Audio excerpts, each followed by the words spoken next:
I cannot watch Encanto without absolutely breaking down. When I went to see Encanto in theaters, I did it because it was basically the only movie out at the moment that seemed entertaining. I did not know what I was getting into. The movie starts with a Pixar short about a raccoon parent trying to protect their curious cub while they search for food on the beach.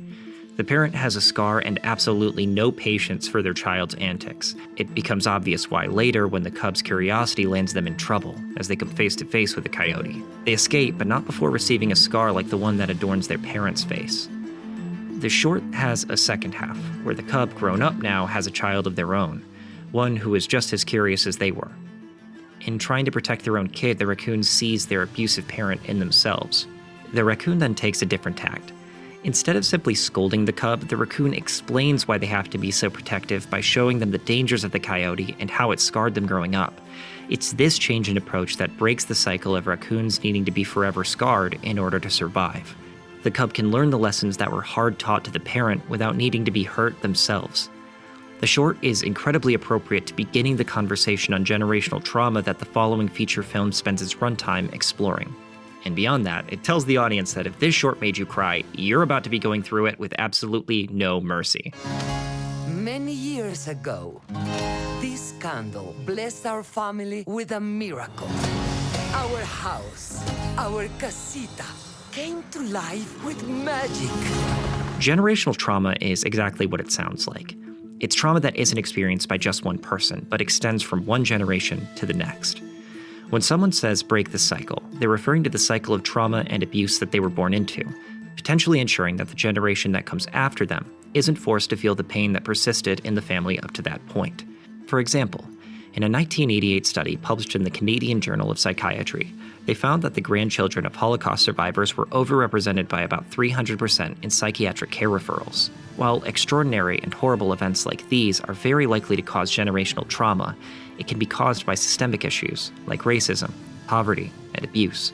Also, just because you don't have some horrible event like the Colombian Civil War or the Holocaust in your direct past, that doesn't mean you aren't a product of generational trauma. Sometimes it's subtle and normalized behaviors enforced by tradition or religion.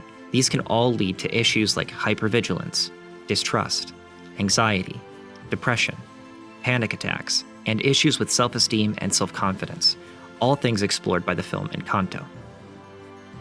Let's look at Luisa. Your eyes doing the thing. I'm the strong one. I'm not nervous. I'm as tough as the crust of the earth is. Okay. In her song Surface Pressure, she expresses the burdens she willingly and without complaint takes on for the whole family, even though the endless expectations are slowly wearing her down. Luisa's character is threatened by the idea that her strength alone won't be enough to keep the family together, which is what she'd been doing under the surface up to that point. This makes me think of my own life as the middle child. And if you're a middle child, you know that you're always trying to keep your family together. And I always felt like expired peanut butter trying to hold together two halves of a sandwich that just did not want to be together. We had a lot of fighting growing up, and sometimes it seemed like I was the only one who just wanted everyone to get along. And if you do that long enough, the cracks begin to form and eventually break. Mirabel and her sisters Luisa and Isabella all had this familial pressure exerted upon them, but it's personalized and expressed in ways that will hurt them uniquely. The ways I see some generational trauma being expressed today are through setting expectations for the next generation that they can't possibly fulfill, and using the suffering that they were forced to go through as the justification for that pressure. That may present itself as a parent pressuring their child to go to school to become a doctor or a lawyer, regardless of what that child actually wants to do with their life. My parents were very open to whatever we wanted to end up doing, but notably, I'm the only one of their 4 kids who isn't a lawyer or a doctor or on the way to become one of those. That could be the result of an underlying pressure to succeed in traditional ways, or maybe they're just better at it than me. It makes me think of Mirabel as the only one in the family not given a gift. Mirabel's character arc is about trying to save her family from falling apart, only to find out that she is the cause of the destruction of their familial home and the end of their magical gifts. Her efforts to prevent this fate end up only bringing it about faster. The film takes a turn here, however. Mirabel identifies that the reason that their powers are fading, the reason that the casita is falling apart, is because the matriarch of the family, Abuela, is putting all of these unreasonable expectations on her children and grandchildren. This realization finally breaks the miracle that gave everyone their gifts and destroys the casita. Mirabel runs off, likely feeling a wave of guilt that this is all her fault. Nevertheless, the abuela comes to speak with Mirabel and affirms that her granddaughter was right. It was her own fear that destroyed everything. But what the film does incredibly well with all of its characters, that it humanizes them and forces you to empathize with them, it continues here. We see Abuela's past, losing her home and husband in the Colombian Civil War. It's the fear of it happening again that causes her to set such a high standard for all of her family. She worries that if the miracle ever fails, then the horrors of war may visit them again. I think we sometimes forget how close we are to periods of extreme violence. World War II was only 80 years ago. My own grandfather grew up in a home in the Netherlands where his family harbored Jews in their attic. He ended up fleeing to Canada, eventually traveling to the United States. That's the man that raised my mother, who raised me. My dad's parents lived in the mountains of West Virginia in the midst of a ravaged economy in the wake of the collapse of the coal mines, the rise in drug abuse, and the rampant widespread poverty in that area. My dad's parents took him out of there and brought him to Michigan, where he met my mom, and both of them got an education and jobs in the healthcare field. That's the world I was brought into.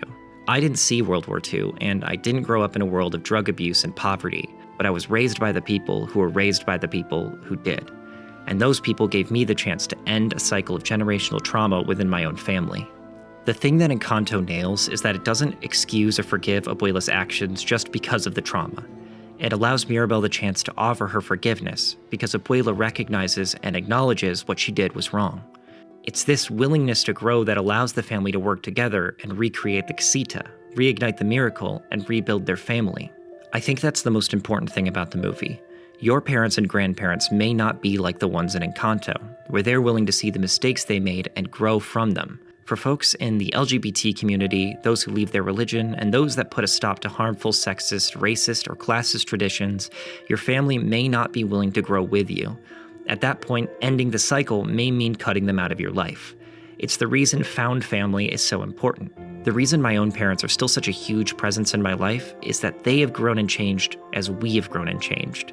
They were willing to hear where they went wrong, and we were able to accept that while our parents aren't perfect people, they are people who are willing to change because they love their kids. The way the movie Encanto approaches generational trauma seems to be hitting others in the same way it's hitting me. I seriously wondered if my brain chemicals were whacked because I couldn't hold myself together while watching this film. But I've seen many people on TikTok recently expressing the same thing. Seeing yourself in the members of the Madrigal family is something that's both triggering to the part of you that has experienced generational trauma, but is also healing. I've gotten a lot of comfort from knowing that I'm not alone in this experience, and I feel hope that there are many of us who have the scars of generational trauma, but are ready to break the cycle. People are recognizing the sources of their trauma and are getting help. Therapy, medication, ending harmful traditions. The work is being done to make sure the next generation doesn't need to feel the scars to learn the lessons of the past. Encanto is a magical film because it's a story that speaks to many in different ways. I really think this movie has created a space to process feelings of hurt and begin healing. You've heard how it spoke to me, but I think there are a lot of elements in this movie that speak to others in unique ways. If you want to leave a comment about your experience with this film, or generational trauma, or just want to say hi, I'd love to read it. Thanks so much for watching. I've discovered that people in the tabletop role-playing space seem to love Encanto, and I think it really comes down to that found family aspect that you can have both in the game and at the table. And as a plug, if you're looking for D&D resources, you can check out my playlist of DM advice videos. Alright, plug over. Just remember, it isn't perfect, but neither are we. See ya.